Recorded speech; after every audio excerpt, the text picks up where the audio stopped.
बरसेला पनिया टपकेला छपरा टपकेला छपरा।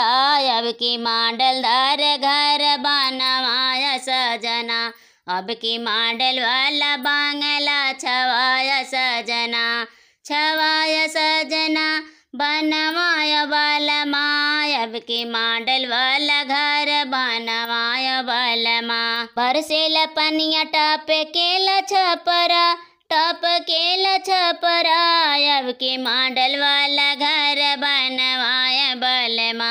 सासू के कमरा में एसी लगल बा। एसी लगल बा हो पंखा लगल बा। सासू के कमरा में एसी लगल बा। एसी लगल बा हो पंखा लगल बा।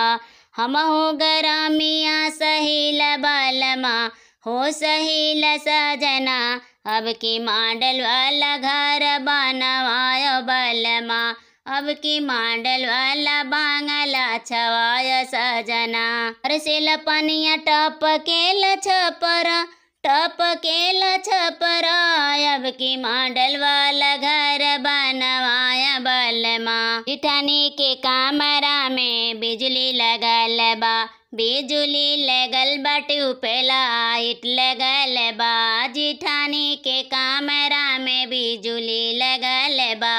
बिजली लगल बा हो से फल लगल बा। हमहु आंधियारिया में रही सजना हो रही सजना। अब की मॉडल वाला घर बनवाया बलमा। अब की मॉडल वाला बांगला छवाया सजना।